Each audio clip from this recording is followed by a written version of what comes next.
Shalom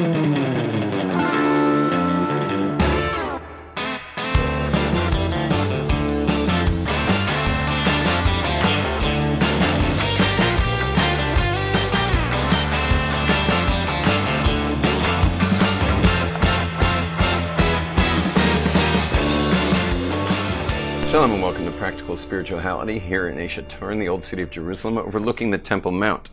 So we've gone through this amazing wash cycle. We started in Elul, where we were starting to look at our ways, and then we moved our way to, you can open the door for these people just so they can come in. Yeah. Come on in, guys. What are you doing? You can hear a soundbite. Just hang out by the door. Anyway, well, we're going with that water, bro. Unless an emergency, I think we better keep it here for my speaking. Yeah, keep my voice lubricated. It's really just to keep my voice wet. Hi, welcome. Thanks. I'm going to start again. We just finished this wash cycle from Elul. It was a 40 days till yesterday, till Yom Kippur. 40-day wash cycle. We blew the shofar most of those days, and we've been slowly bringing ourselves closer and closer to recognition of our stuff, and in as much as that stuff gets in the way of our connection to God. That's all, right? A relationship's only as strong as its weakest link, and who's been the weaker link in this case? It's been us. Okay, now I know some of you think God's the weaker link because he doesn't give you everything he wants, but that's probably because you look at God like a father, and he is like a father, but you've been looking at God like a grandfather. You know, I promise you, when my little grandkids come by, I will hand them candy every time.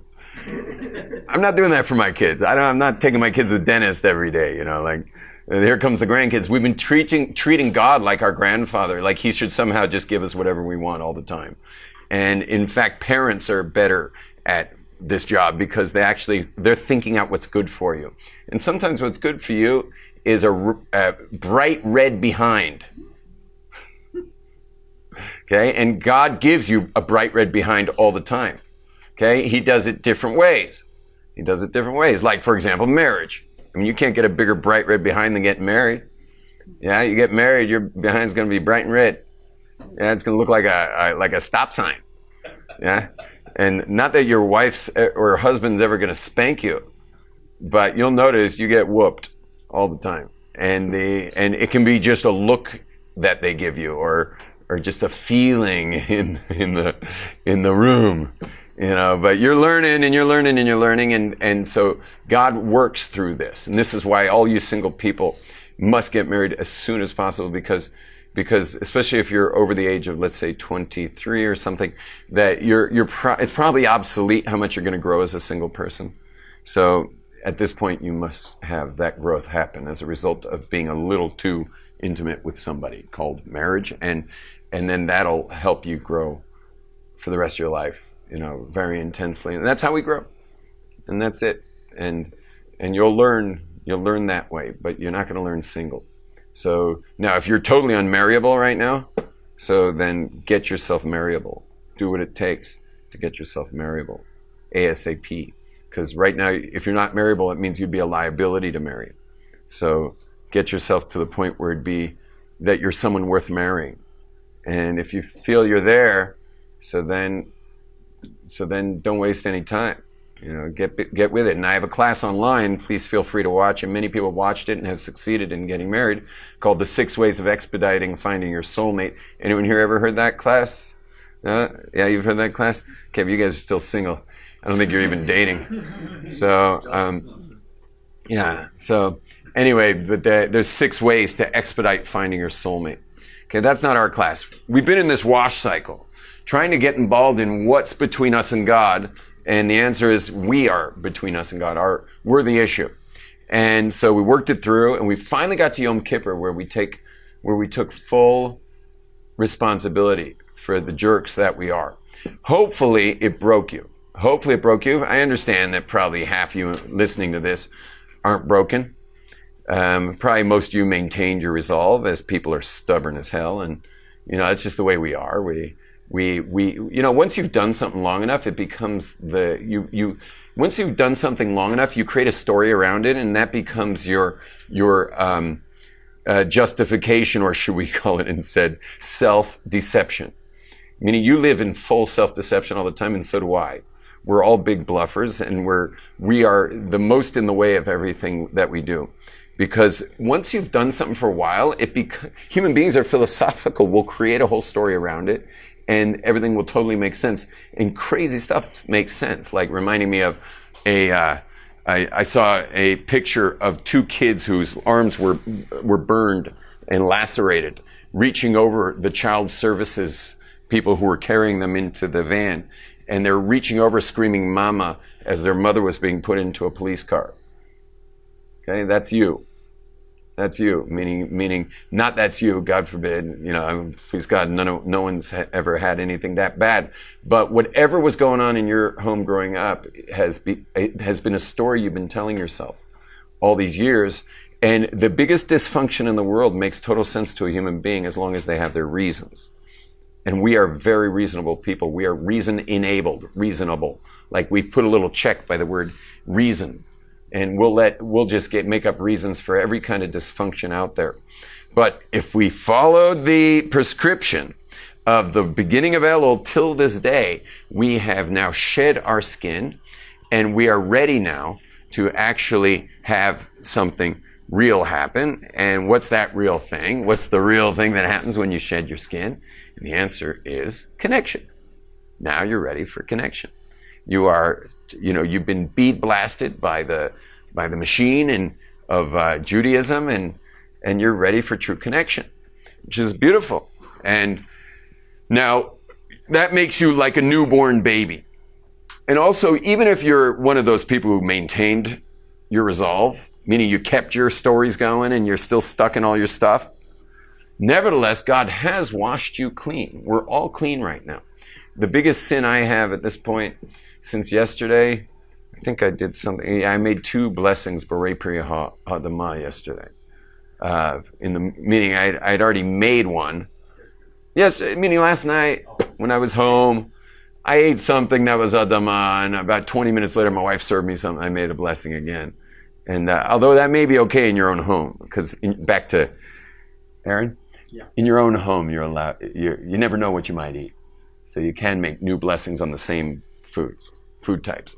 But so maybe I didn't blow it. Okay, I must have done something else wrong since then. I don't know what else. What I do wrong, I don't know. I think I procrastinated going to sleep a little too long last night. That was one of the things I took on, and I didn't even make it one day. Yeah, it was to go to bed earlier. But I felt a bit of rage in my body. I was feeling rage. You ever felt rage inside? I was feeling rage. It was my sugar levels just from having fasted all day, and then I don't know, I was imbalanced last night. When the food hit my system, it just didn't hit right. And so I realized I need to chill before I go to sleep. So see how I tell my story? That's my reasons for already blowing off my one thing I took on. I mean, I took on a couple things, but one of the big ones was get to sleep early. Now, and here I am being reasonable. Okay? But I did want to go to sleep feeling good. Now, where are we holding? So here we are, washed off, brand new babies. But when you're a brand new baby, you don't want to just go out into the street. Where do you put a brand new baby? At least in Western civilization. Where? In a crib, in a couch. We're going to take this from a boy. In a crib or a couch. No, I'm brand new baby. And it was just born. Where do you put the brand new baby? Nice. You guys are amazing. No. That would be in Africa. In Western civilization, we put them in a nursery. Yeah, they're put in a nursery. You should know half the time I have some guy say, an incubator? Yeah, they think they put it in an incubator. So anyway, you put it in the nursery. And Halavai, we put it in our arms. That's where we should put the baby. And it should stay there. But we generally put babies in padded cells. And then when it screams from utter isolation, everyone has determined that it must be hungry. Even though a baby can't ever be hungry. You realize a baby can, meaning its body could be hungry, but that's only for super irresponsible parents. And I've met them. I've been to visit someone's house no one had visited, and I visited and saw something's wrong here. This baby's not eating because I saw the baby. But babies never get hungry. Babies get isolated, especially when you keep them in padded cells like cribs and bassinets and Gucci strollers with shocks and stuff. You think about it, the one muscle in a baby. What's the one muscle the baby has? It can't even hold its own head up, like its most important organ, like can't even hold it up. It doesn't have muscles. Where does a baby have muscles? Oh. Its tongue. Tongue, right, for survival. And what's the other one? Yeah, it's got this Vulcan grip. You know why? Because you're supposed to have the baby with you. The baby's supposed to be always connected. It's not supposed to be, just spent the last 9 months totally connected. And now we're going to separate it. And you'll notice, just a point, I'll make it as quickly as I can, that Western people have relationships where they're close and far, close and far, close and far. And anthropologists believe it's because of our cribs and our strollers. Because until you scream, no one's going to come touch you. Yeah? And so but as soon as someone's touching you, well, you were trained to disconnect and to always disengage. And so you'll shoot yourself in the foot to disengage from people. And then you'll scream to re-engage. And everything's just, I hate you, I can't live without you, I love you, I love you, I hate you, I can't live without you, I can't live without you, I love you, I love you. So they actually check the cultures. In the jungle cultures where babies, there are no nurseries. The baby's with you. As soon as it's born, it's just with you. From the time it's born in the teepee, it stays with you. They checked if their relationships have that same accordion effect. And the answer is they don't have that accordion effect. So according to some anthropologists, the reason that we're so schizo when it comes to our relationships is because of the way we treat our babies when they're born. Anyway, the baby gets put in a very protective and beautiful environment. And what is that protective, beautiful environment for us as Jews? The Sukkah. The Sukkah is the nursery. Now, ideally, you'd walk right out of Yom Kippur and straight into the Sukkah. And in fact, Kabbalistically, every day has its energy, except for these 4 days. The 4 days between Yom Kippur and Sukkot have no energy. Meaning no specific energy. Meaning, I know this is, what is this, Thursdays? Thursdays have an energy. It's one of the spheros, and it's in each hour is a different combination of God's name. None of that this week. Today's called Yud, tomorrow's called Vav. Today's called Yud, tomorrow's called Hey. Shabbos is Vav, and Sunday is Hey. What? Shabbos has no energy? No, it would be Shabbos. It's got Shabbos energy.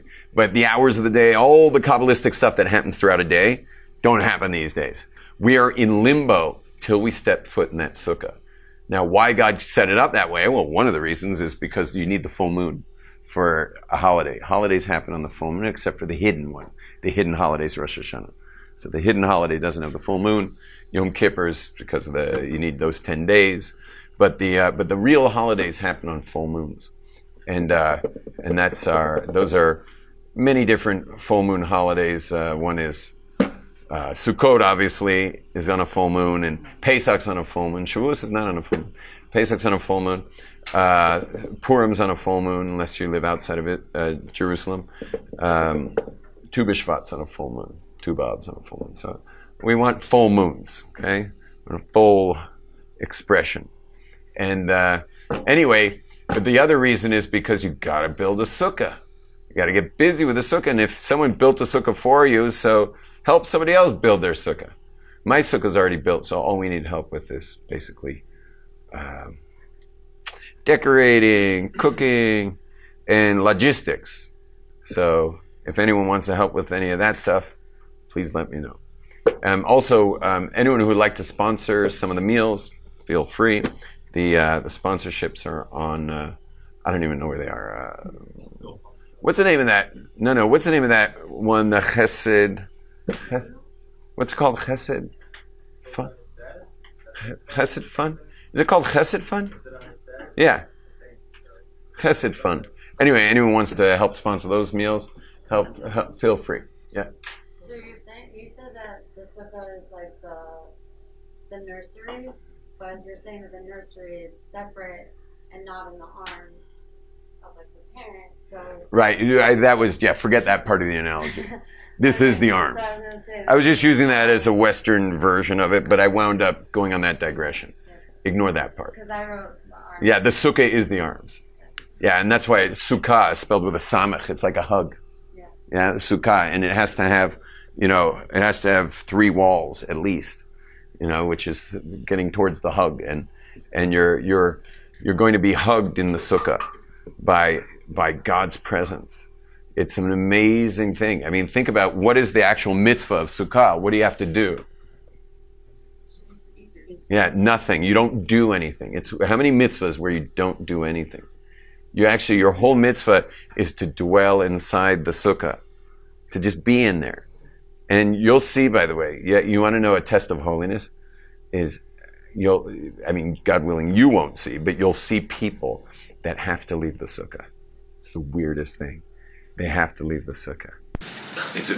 They think they're leaving, like, I gotta go have a smoke, or maybe I just want to go schmooze a little bit, or I just like to hang out. But they don't realize that they're actually being spit out. Sukkahs have digestive functions, just like Israel has a digestive function, meaning it either absorbs you, meaning it either integrates you, or it spits you out. Sukkahs have the same thing. So you'll notice, you'll be in a sukkah, and you'll just be like, I just want to go outside and hang out with people out there. Yeah? What? Are out. Yeah, you're out. Yeah. What if it's overwhelming? You're still in the land of Israel, at least. When you get spit out of the sukkah, you're still dwelling in the land. So. What if it's overwhelming? Well, I think a lot of people are overwhelmed. I don't think they're conscious of being overwhelmed. But I think that's what's happening, is they're overwhelmed. Now, let's get into a little bit of the understanding of this sukkah. Now, you are supposed to eat, drink, sleep, and do every single thing you do inside that sukkah. You don't do anything outside the sukkah. You want to play music? Do it in the sukkah. You want to play cards? Do it in the sukkah. Yeah? You want to schmooze? You're schmoozing with somebody and you're right next to a sukkah? Can we just move this into the sukkah? I get people all the time because they're not sure they're welcome in my sukkah.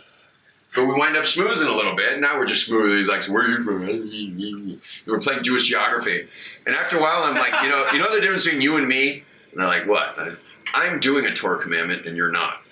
He's like, what do you mean? And I grab both his arms and I go, like that? Okay, let's continue our conversation. Because we wound up 5 minutes where I'm in the sukkah, he's outside the sukkah. I didn't even notice. After a while, I was thinking, why should I get the mitzvah when this guy's millimeters away from being inside? So get him in there. Yeah, get him inside the mitzvah. And make sure you're inside the mitzvah and do buy mosquito repellent. Everybody buy mosquito repellent and make sure that bugs don't keep you out of the sukkah. Because, it's hard to sleep with those flybys. And so, just get yourself a bug repellent so you're all set. And sleep in something long sleeve, obviously. So you're all set with that. Now, regarding women in the sukkah, that's an interesting question. Our family's strict about women in the sukkah, but many families are lenient about women in the sukkahs. Now, why? What's the difference between women and men when it comes to a sukkah? So the answer is basically nothing. We both have the mitzvah, but the difference is that men have an absolute obligation, meaning we cannot... we can't just eat a sandwich somewhere. That's not in a sukkah. You cannot do that. A woman can do that. If she's hungry, she's in the kitchen, she wants to have a little bite, she can go ahead and have a bite inside the kitchen. The man, on the other hand, has to take it. Now, if he's tasting something, he's making a soup and he wants to just make sure it's okay, he doesn't have to, take the ladle out of the house and into the sukkah to taste the soup. Little things he can do.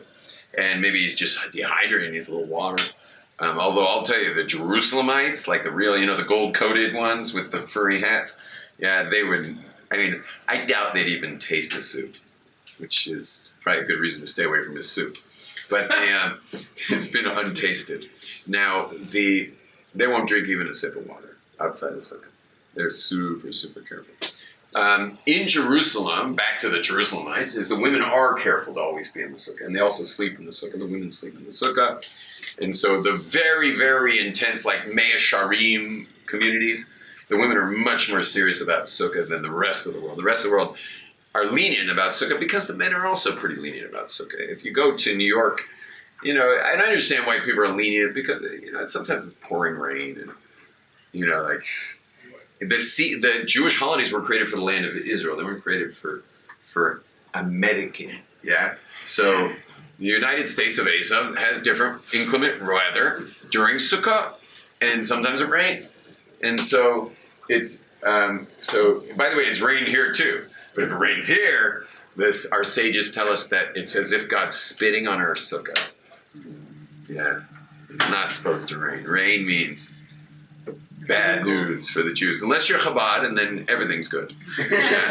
Have you ever noticed that? Chabad next will flip everything. Like they just completely, what is called rebranded frame.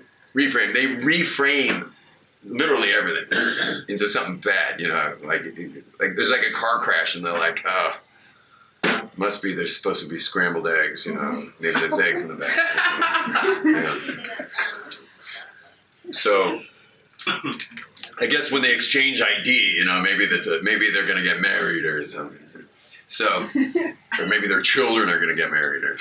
So, anyway, the sukkah is, so women are careful to sleep inside the sukkah as well, eat, drink, and do all that stuff. However, they can be lenient for all kinds of things. Now, why is that? Why are women distinguished from men?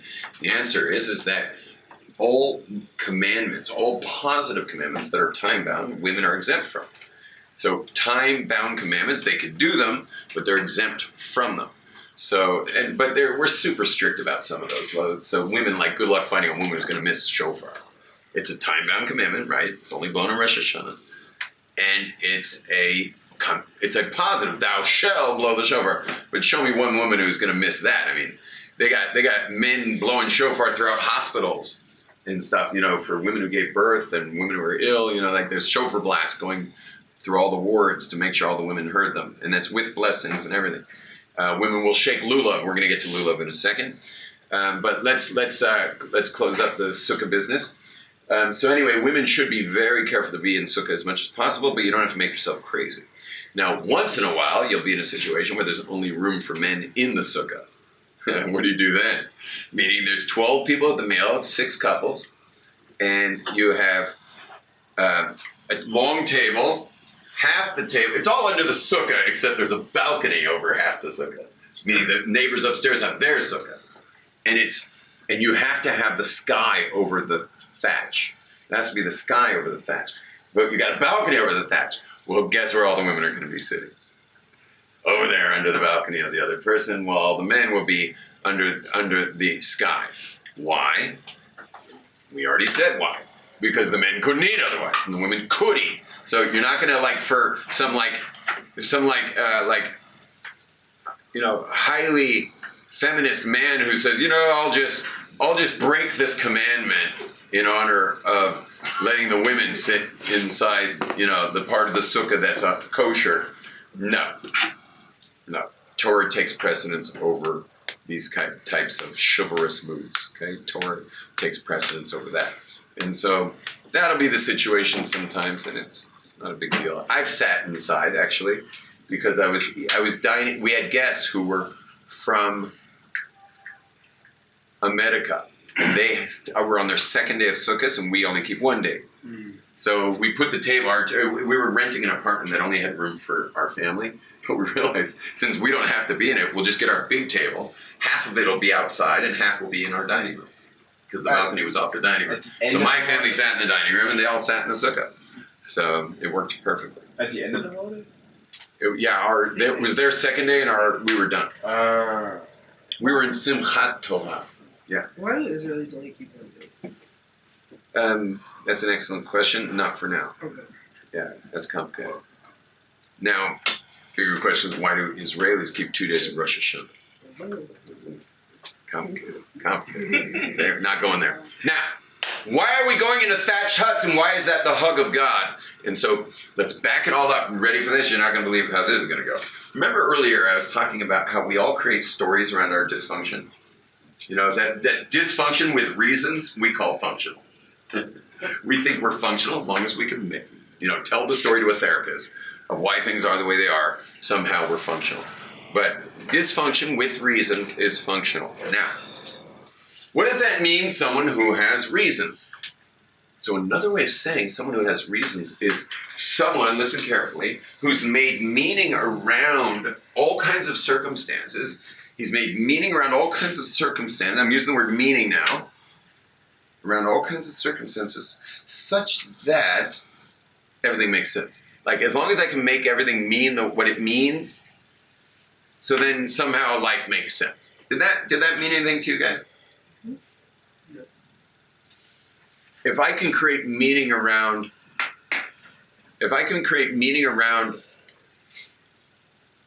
here's something dysfunctional. I, for many years, left the door of my house unlocked. At night, overnight. For many years, I left the door of the house unlocked. Now, why would I do something does that sound functional or dysfunctional?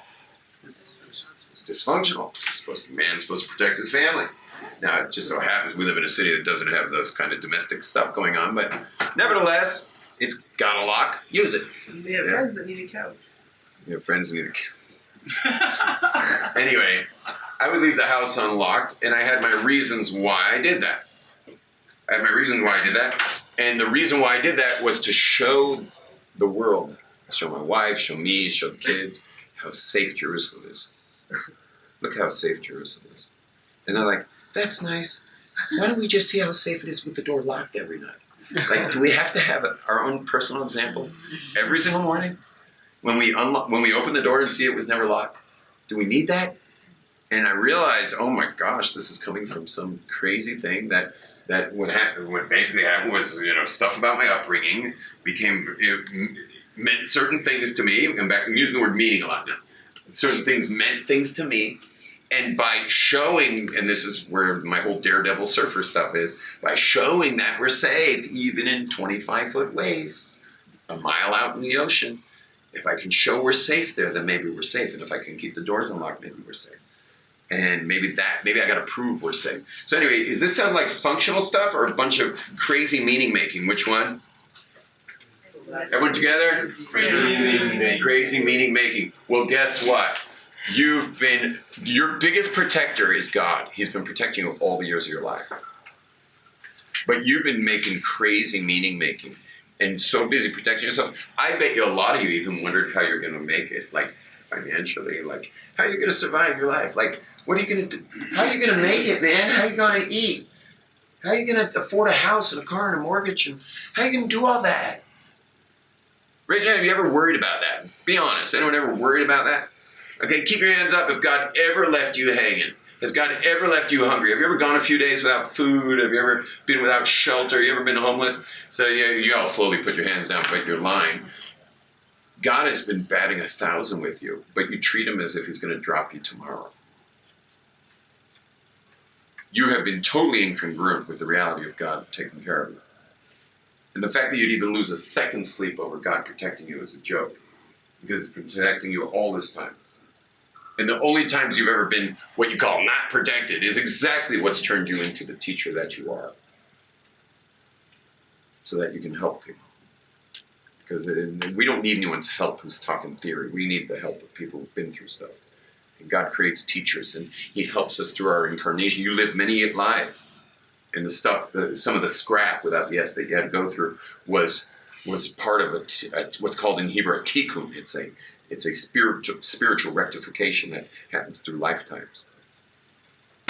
God's never left you hanging. And last night when we finish Yom Kippur, we get to the point where we're saying, God, you are my source of security, my source of sustenance. You are everything. There's nothing but you.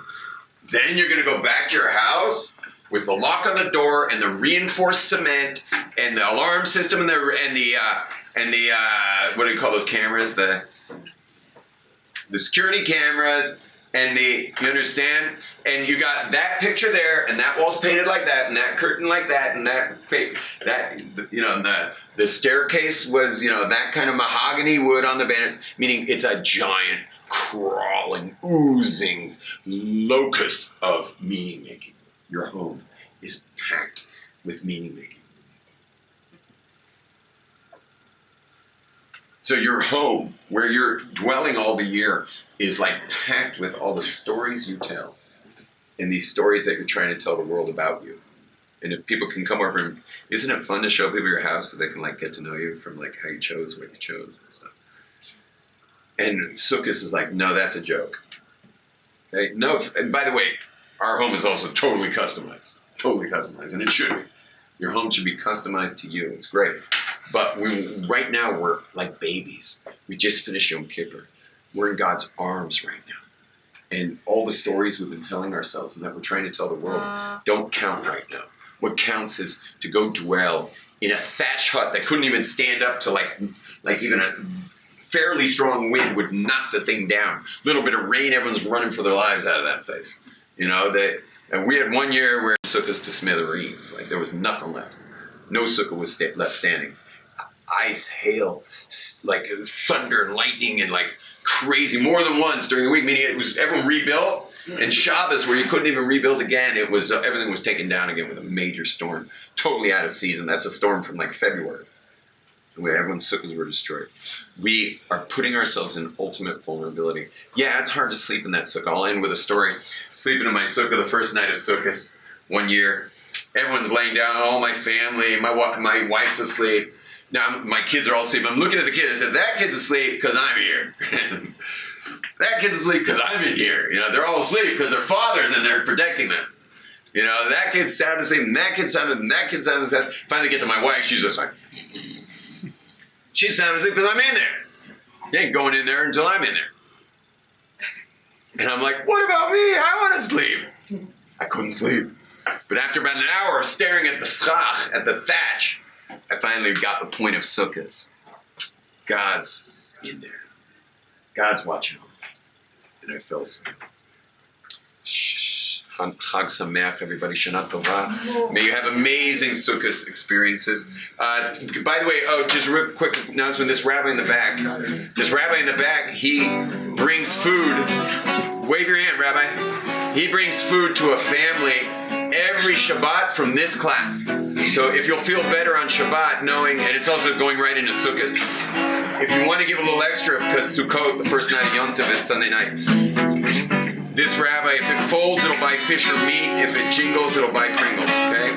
But they need Pringles, and they need drinks and stuff. So please dig deep. You'll feel good on Shabbos and Yom Tov knowing you helped. That's a great feature.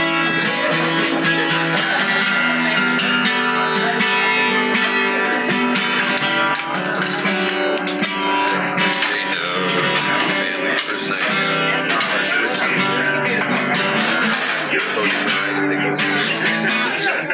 Okay.